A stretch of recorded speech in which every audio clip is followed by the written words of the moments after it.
Hello friends, welcome to Yogin Sahu online classes. आज से हम एक नया सब्जेक्ट हिंदी स्टार्ट करने वाले हैं जो आने वाले सभी एग्ज़ाम में महत्वपूर्ण स्थान रखता है। जैसे आने वाला एग्ज़ाम है DEO, SI और है FI फूड इंस्पेक्टर, ठीक है। और भी बहुत सारे एग्ज़ाम हैं जो अभी होने को है, उसमें हिंदी एक बहुत इम्पॉर्टेंट रोल प्ले करता है। तो आज से हम हरिराम पब्लिकेशन के हिंदी सब्जेक्ट से एक एक चैप्टर कवर करते चलेंगे, ठीक है। तो चलिए स्टार्ट करते हैं। अब देखिए, इसमें पहला चैप्टर है वर्णमाला। तो हम एक एक चैप्टर वाइज इस पूरे हिंदी जो सब्जेक्ट है उसको कवर करेंगे। तो पहला चैप्टर देखते हैं वर्णमाला। वर्णमाला, जैसा कि आप जानते हैं, वर्ण व्यंजन और स्वर के संयुक्त रूप को कहते हैं, ठीक है। इसे भाषा की सबसे छोटी इकाई भी कही जाती है, ठीक है। यह भाषा की सबसे छोटी इकाई ध्वनि कहलाती है। ध्वनि के मूल रूप को ही वर्ण कहते हैं। वर्ण वो शब्द होता है जिसके खंड और टुकड़े नहीं किए जा सकते, ठीक है, उसे वर्ण कहते हैं। अब यहाँ वर्ण से भी, वर्ण तो भाषा की सबसे छोटी इकाई है, तो सबसे बड़ी कौन सी होगी, तो उसे मैं क्रम से बताती हूँ, ध्यान रखिएगा।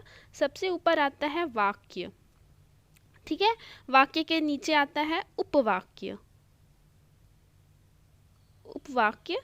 उससे नीचे क्रम आता है पदबंध, पदबंध। उससे नीचे आता है पद, या इसे शब्द कहते हैं, शब्द, ठीक है। उससे नीचे आता है अक्षर। उसके बाद जो स्थान होता है वह होता है वर्ण का, ठीक है। वर्ण जो भाषा की सबसे छोटी इकाई होती है, ठीक है। तो देखिए, सबसे पहले वाक्य, उससे छोटा है उपवाक्य, उसके बाद है पदबंध। पदबंध से मिलकर क्या बनता है शब्द, पद। पद किससे मिलकर बना है अक्षर, और अक्षर किससे मिलकर बना है वर्ण।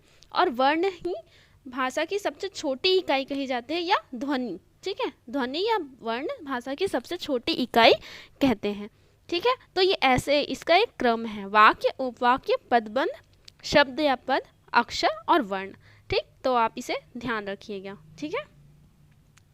अब देखिए वर्णमाला। वर्णमाला किसे कहते हैं, वर्णों के व्यवस्थित समूह या समुदाय को वर्णमाला कहते हैं, ठीक है। और आप तो जानते ही होंगे वर्णमाला कुल कितने हैं, हिंदी में कुल कितने वर्ण हैं, 52 वर्ण हैं, ठीक है। उसे हम आगे देखेंगे, ठीक। तो वर्ण समझ आया, वर्णमाला समझ आया। अब आगे देखते हैं कि आखिर में वर्णमाला में कौन कौन से व्यंजन स्वर शामिल हैं।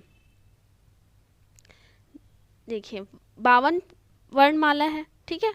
वर्णमाला में 52 वर्ण है, जिसमें 13 स्वर, 33 व्यंजन, 4 संयुक्त व्यंजन और 2 उच्छिप्त व्यंजन हैं। 13 स्वर ये तो आपको पता ही होगा, अ, आ, ई, उ, ऋषि का री, ए, ओ और आहा, ठीक है। कभी कभी ये जो और आहा है, इसे स्वर से अलग माना जाता है, ठीक है। देख, अब है व्यंजन। व्यंजन 33 है, कुल 33 व्यंजन है, ठीक है। क वर्ग, जिसमें अलग अलग वर्ग में बांटा गया है, जैसे क वर्ग, च वर्ग, ट वर्ग, त, प, अंतःस्था और उष्म संघर्षी, ठीक। तो इसे हम आगे अच्छे से डील करेंगे। अभी फिलहाल आप ये ध्यान रखिए, स्वर 13 है, व्यंजन 33 है, संयुक्त व्यंजन 4 है। संयुक्त व्यंजन इसलिए क्योंकि यह अन्य व्यंजन के संयोग से बना है, ठीक है, इसलिए इसे संयुक्त व्यंजन कहते हैं। 2 उच्छिप्त व्यंजन है, ड़ और ढ, ठीक है। तो इसे आप याद रखिएगा, ये जो स्वर व्यंजन कितने कितने हैं वो याद रखिएगा, ठीक। आगे देखते हैं स्वर। ये जो कुछ इम्पॉर्टेंट फैक्ट्स हैं स्वर के बारे में, उसे देखिए। इसका परिभाषा महर्षि पतंजलि के अनुसार स्वयं राजन्ते स्वरा अन्वक भवति व्यंजमिति, अर्थात स्वर स्वतंत्र है और व्यंजन उस पर आधारित है, ठीक है। किसी भी व्यंजन का निर्माण स्वर से ही होता है, ठीक। देवेंद्र नाथ शर्मा के अनुसार स्वर वे ध्वनि है जिसका उच्चारण करते समय निःश्वास में कोई अवरोध नहीं होता। उसी प्रकार देवी शंकर द्विवेदी के अनुसार जिन ध्वनियों के उच्चारण में फेफड़ों से आने वाली वायु मुख विवर से अबाध गति से प्रवाहित हो जाती है और वायु मार्ग में किसी प्रकार की बाधा और विक्षोभ उत्पन्न नहीं होती, स्वर कहलाती है, ठीक है। ये आप ध्यान रखिए कि ये स्वर का एक परिभाषा दिया गया है, ठीक है। स्वर वह ध्वनि है जिसे उच्चारण में हवा अबाध गति से मुंह विवर से निकल जाती है, ठीक। नेक्स्ट है स्वराश्रित वर्ण का स्वर कहते हैं, को स्वर कहते हैं, ठीक। स्वतंत्र रूप से बोले जाने वाले वर्ण अर्थात ऐसे वर्ण जिनका उच्चारण किसी दूसरे वर्ण की सहायता के बिना होता है, मतलब स्वर जो ऐसा है जिसे कहने के लिए हमें किसी अन्य वर्ण की सहायता नहीं लेनी पड़ती, ठीक है। हिंदी में नेक्स्ट है स्वर लघुत्तम वाग ध्वनि होता है। हिंदी में लेखन के आधार पर स्वर वर्णों की संख्या 13 है, जो हम ऊपर देखे थे अ आ इ उ से अम आहा तक, ठीक है। हिंदी में उच्चारण के आधार पर स्वरों की संख्या 10 मानी गई है। जो मैंने कहा था अम और आहा को कभी कभी नहीं लिया जाता, ठीक है। तो उच्चारण के आधार पर अगर आपसे पूछे तो स्वर की संख्या कितनी है 10, और ऐसे देखें स्वर वर्णों की संख्या कितनी है 13। तो ये आप दोनों याद रखिएगा, उच्चारण के आधार पर और वर्णों की संख्या 13 और 10, ठीक है। अब स्वर की विशेषता, ये स्वर अक्षरित होते हैं अर्थात स्वर के द्वारा अक्षरों का निर्माण होता है। निकलने वाले वायु में किसी भी प्रकार के संघर्ष से अवरोध नहीं होता। ये तो आप पता है स्वर क्या है, ठीक है। ये आप एक रीड मारेंगे तो वो हो जाएगा। मैं आगे जो समझाने वाला है वो आपको बताती हूँ। अब देखिए स्वर के अंतर्गत भी स्वर को डिवाइड किया गया है, ठीक है। तो इसमें देखिए ह्रस्व स्वर पहला, दूसरा संयुक्त स्वर, दीर्घ स्वर, चौथा मूल स्वर और मौखिक स्वर। ह्रस्व स्वर या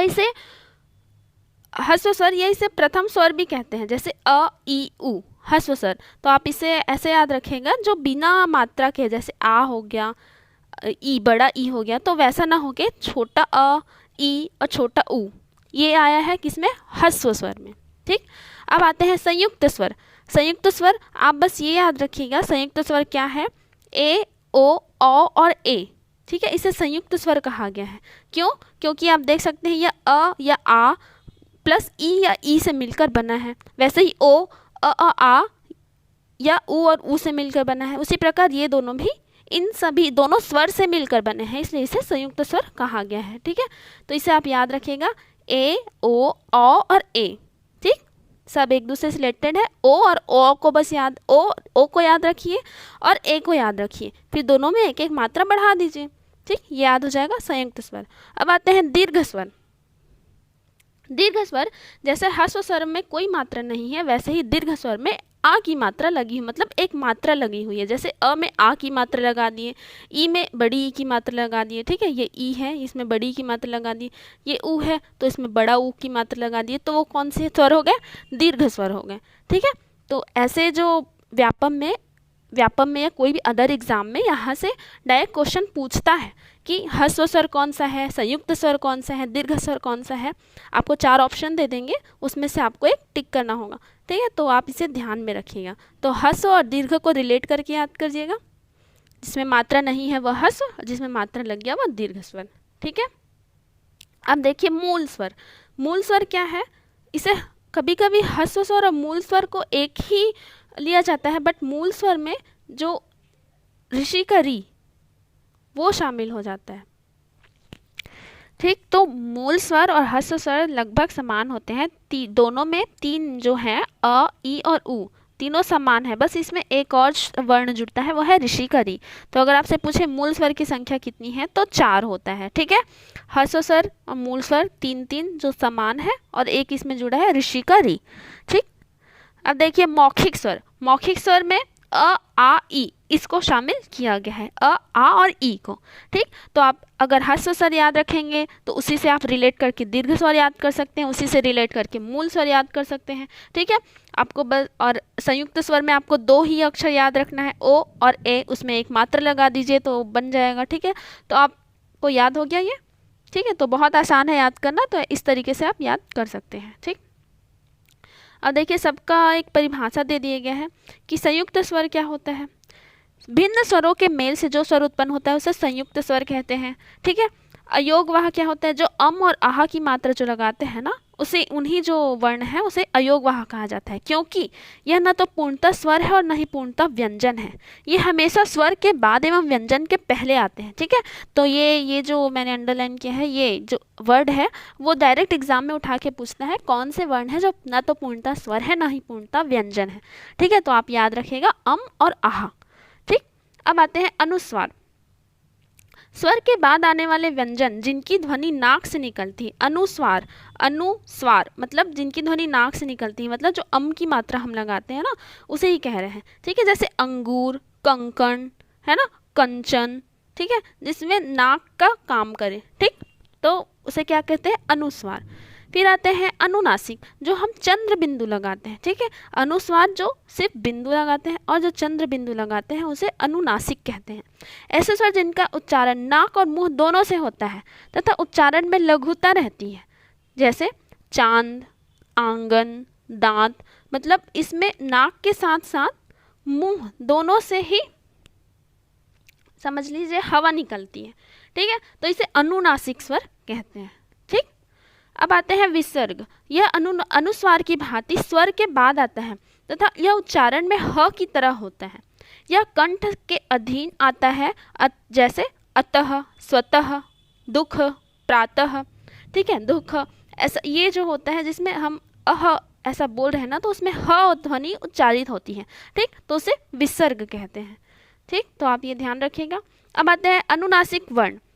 इसके उच्चारण में वायु ध्वनि मुख के साथ साथ नाक से भी निकलती है। जैसे आप किसी वर्ण का उच्चारण करें, जैसे किसी भी जो वर्णमाला है उसके व्यंजन है, 33 व्यंजन है।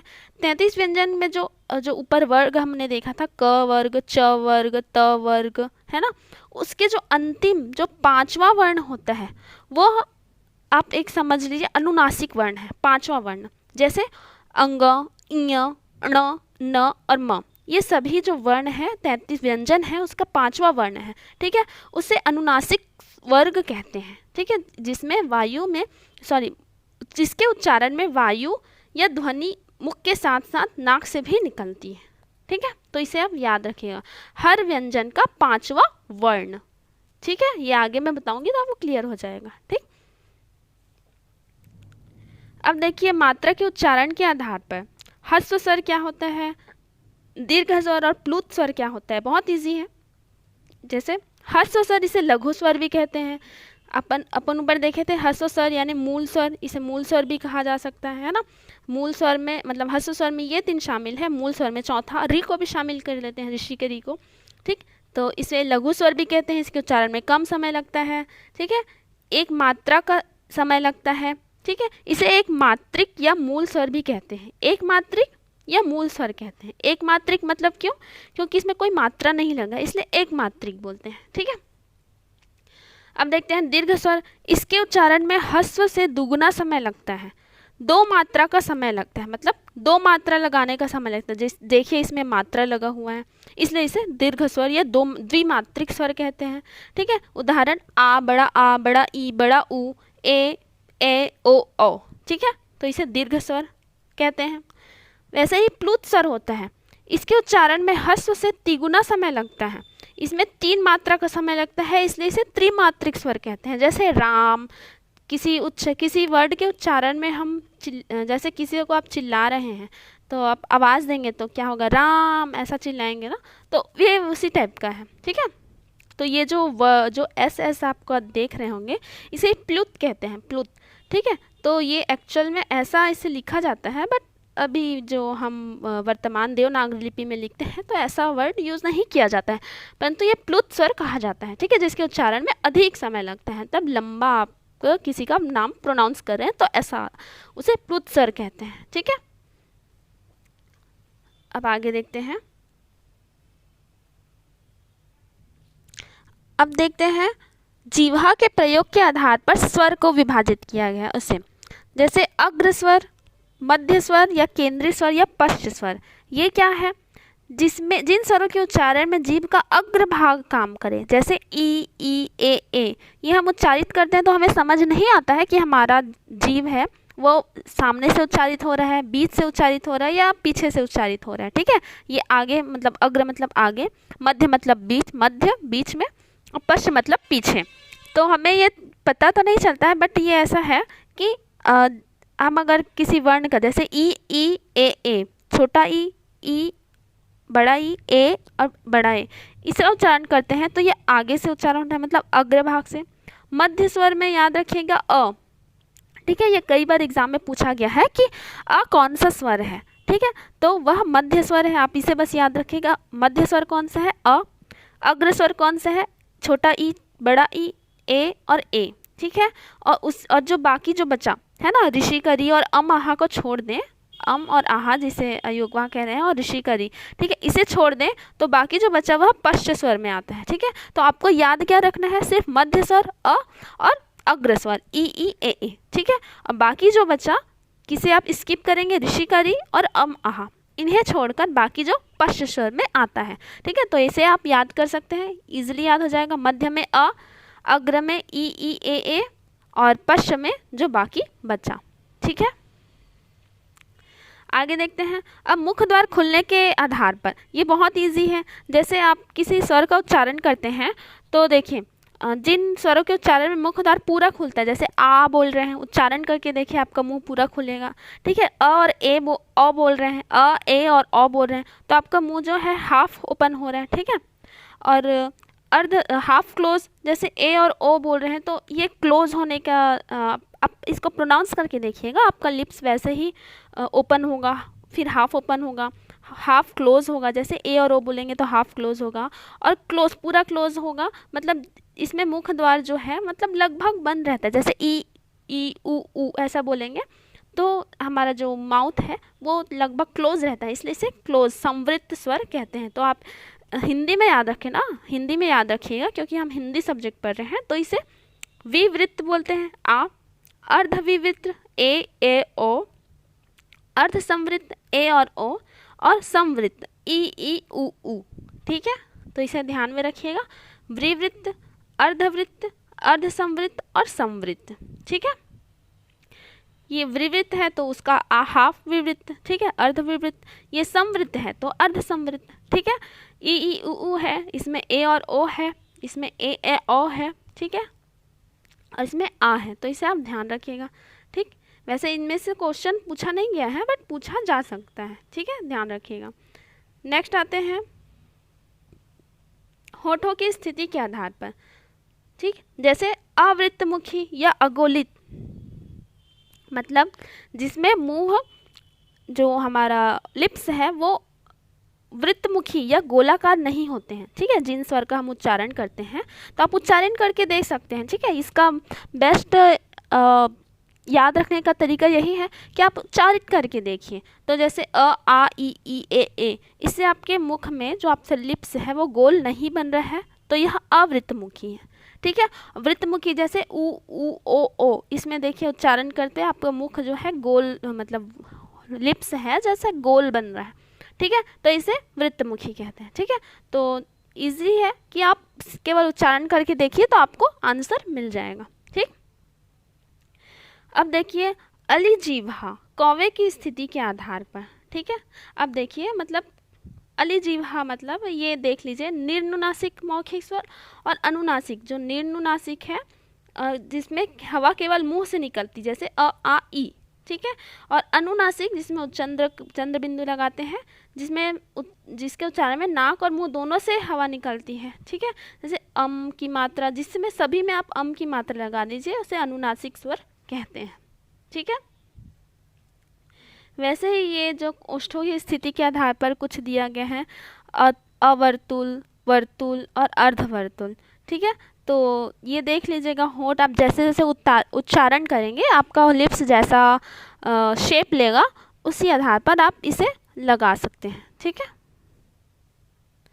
अब आते हैं व्यंजन। व्यंजन क्या है, ठीक है। अब मैंने ऊपर बताया था व्यंजन की संख्या कितनी है, 33 व्यंजन है, ठीक है। हिंदी में 33 व्यंजन है जिसको अलग अलग श्रेणियों में विभाजित किया गया है, ठीक है।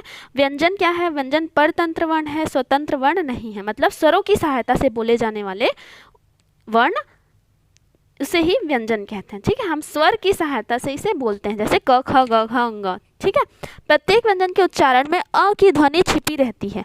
अ के बिना किसी व्यंजन का उच्चारण संभव नहीं है। जैसे हम क का उच्चारण करते हैं तो क बोलेंगे तो उसमें अ छुपा रहता है, जैसे क बोल दिए, ख बोले उसमें भी अ छुपा हुआ है, तो ये क्या है, व्यंजन है। ठीक है, व्यंजनों की संख्या 33 है, इसे 3 श्रेणियों में विभाजित किया गया है। देखते हैं कौन सी श्रेणी है। स्पर्श व्यंजन, अंतःस्थ व्यंजन और ऊष्म व्यंजन। स्पर्श व्यंजन, अंतःस्थ व्यंजन और ऊष्म व्यंजन। अब स्पर्श व्यंजन को भी 2 भाग में बांटा गया है, एक घोषत्व के आधार पर, एक प्राणत्व के आधार पर।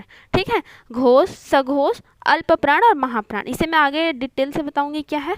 सबसे पहले हम देखते हैं स्पर्श व्यंजन, जो बहुत इंपॉर्टेंट है। ठीक है, स्पर्श व्यंजन। स्पर्श व्यंजन की कुल संख्या 25 है। ठीक है, यह क वर्ग से, ये देखिए क वर्ग से प वर्ग तक ये सारे व्यंजन स्पर्श व्यंजन कहलाते हैं। 25 क्यों? क्योंकि क वर्ग च ये कितने हैं, 1 2 3 4 5, पांचों वर्ग में 5 व्यंजन समाहित हैं, इसलिए 5 × 5 क्या हो गया, 25। तो इसे इजिली याद रख सकते हैं। ठीक है, स्पर्श व्यंजन की संख्या कितनी है, 25। ठीक, अब देखिए इसे अलग नाम दिया गया है। ठीक है, क वर्ग को कंठव्य व्यंजन कहते हैं, क्योंकि अगर हम क ख ग घ ङ का उच्चारण करते हैं तो जो हमारी ध्वनि है वो कंठ से है ना, कंठ मतलब गले से निकलती है। ठीक है, च वर्ग को उसी तरह च वर्ग को तालव्य व्यंजन कहते हैं। तालव्य व्यंजन कहते हैं। तालव्य कौन सा स्थान, जो हमारा जीभ का ऊपर वाला स्थान, जिसे हम बात करते वक्त हमारा जीभ टच होता है ऊपर, मुंह के ऊपर वाला स्थान। ठीक है, उसे तालव्य, तालु कहते हैं। ठीक है, तो अगर हम च छ ज झ इ ये उच्चारण करते हैं तो जीभ हमारे तालु को टच करता है। ठीक है, तालु को टच करता है, इसलिए इसे तालव्य व्यंजन कहते हैं।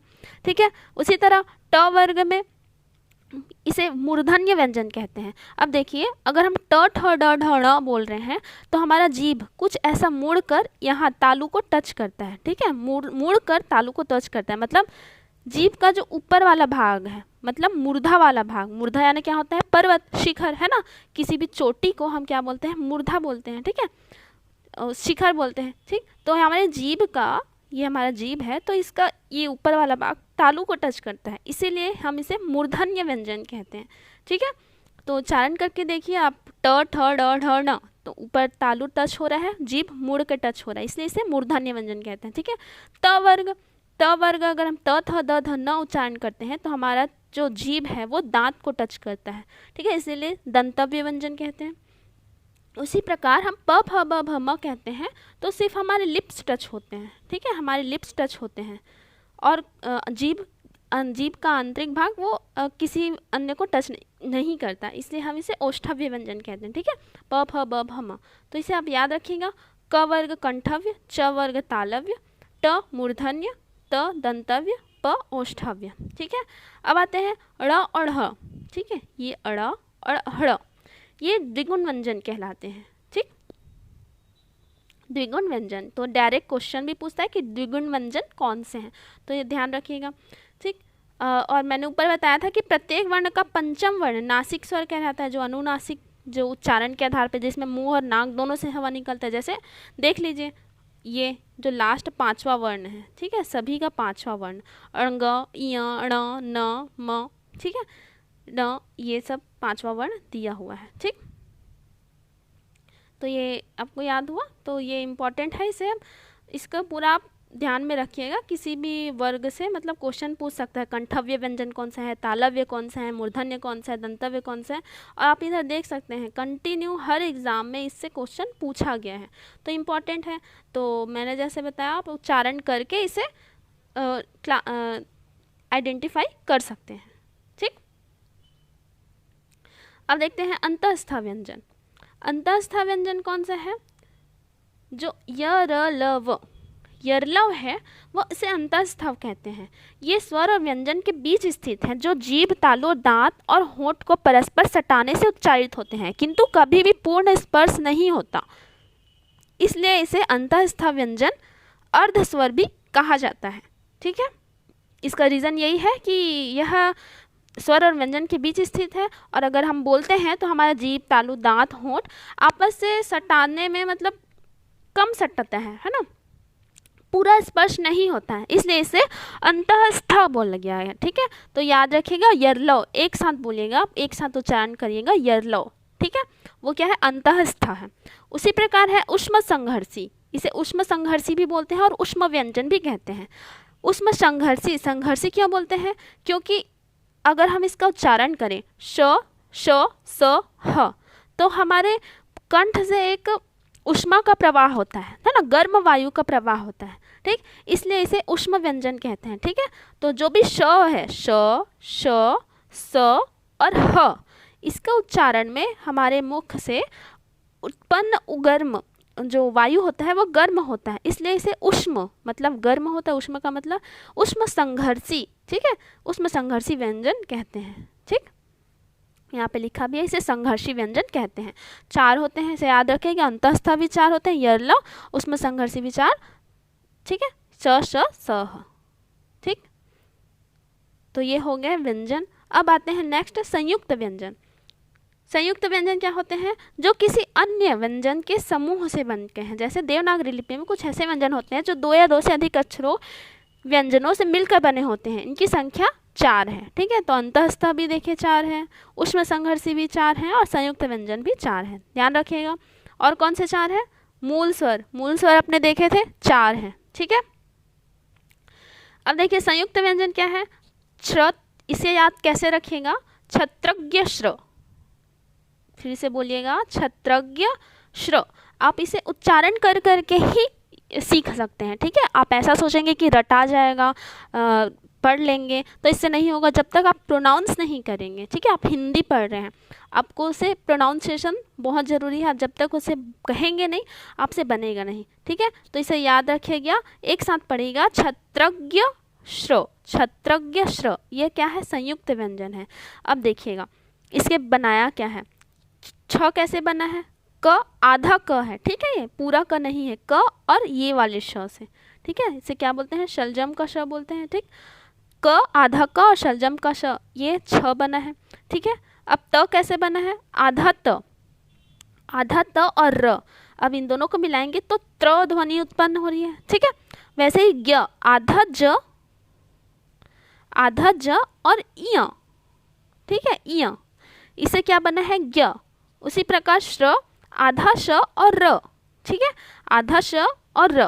ठीक, तो जो भी संयुक्त व्यंजन बनेगा उसका प्रथम ध्वनि आधा होगा, क और बड़ा पूरा श, आधा त और र, ज और इय और आधा श और र। ठीक, तो इसे आप याद रखिएगा।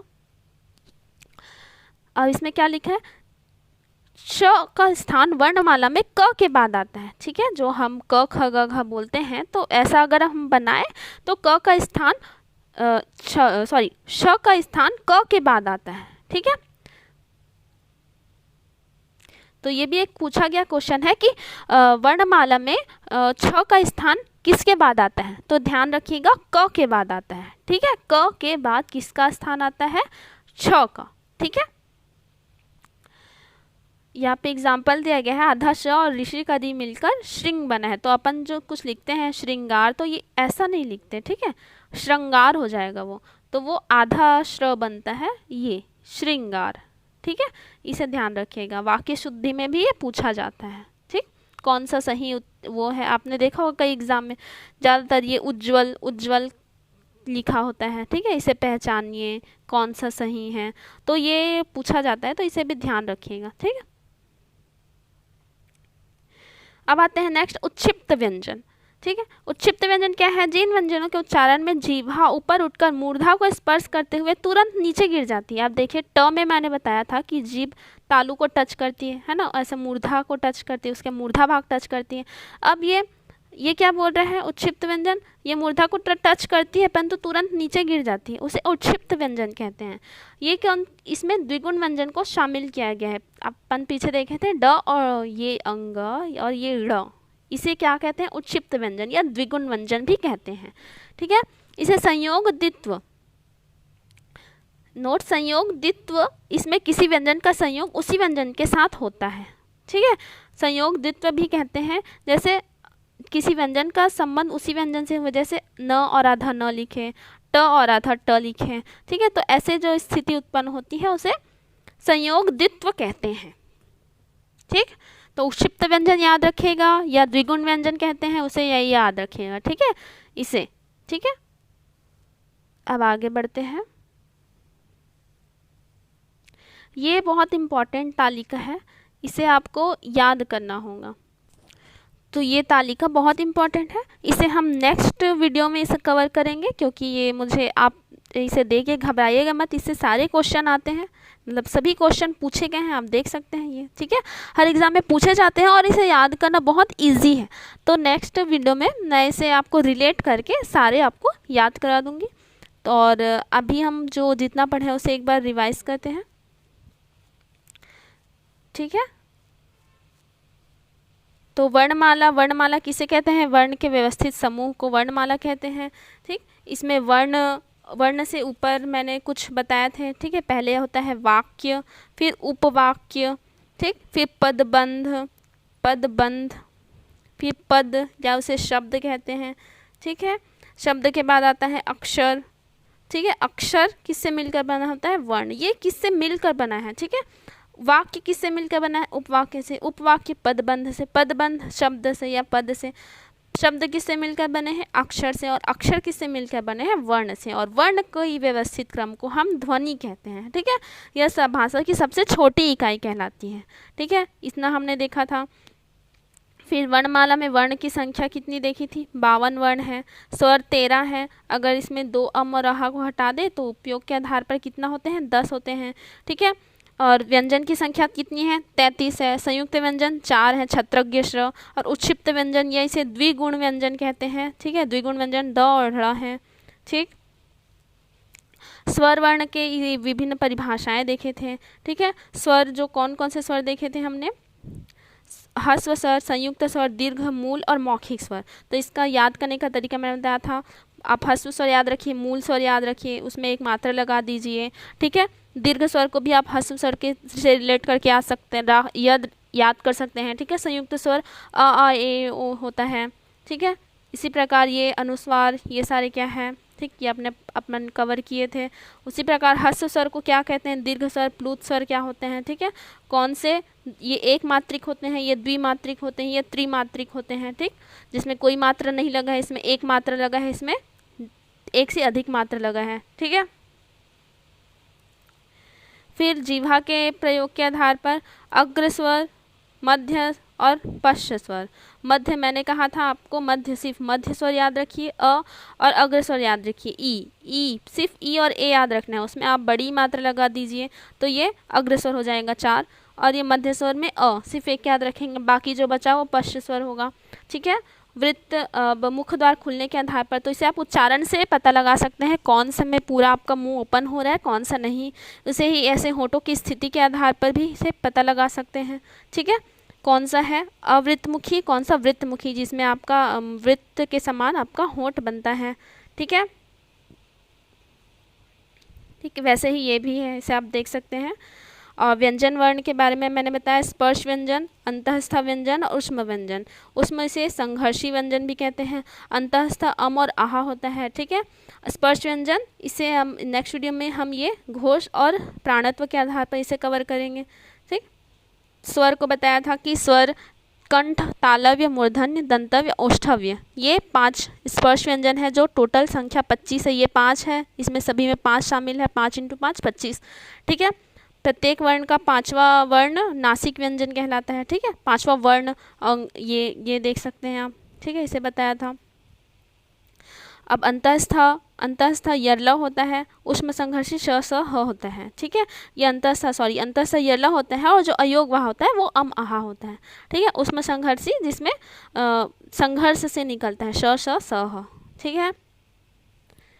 फिर हमने देखा था संयुक्त व्यंजन, छत्रज्ञ श्र, उत्क्षिप्त व्यंजन जिसे द्विगुण व्यंजन भी कहते हैं, ठीक। तो इतना हमने देखा था, बाकी हम नेक्स्ट वीडियो में कवर करेंगे। तो इतना आप आशा आपको ये समझ आया होगा, याद करने का तरीका, आपको बताने का तरीका अच्छा लगा होगा। तो इसे वीडियो को देखिए और पढ़िए। आगे सभी एग्ज़ाम में SI होगा, चाहे DEO हो, ठीक है। SI में तो 100 मार्क्स का हिंदी पूछा जाता है, ठीक है। उसमें हिंदी का बहुत इम्पोर्टेंस होता है, ठीक है। वैसे डाटा एंट्री ऑपरेटर हो गया, फूड इंस्पेक्टर हो गया, पटवारी का एग्ज़ाम हो गया, ठीक है। सभी एग्ज़ाम में ये वीडियो बहुत काम आने वाला है।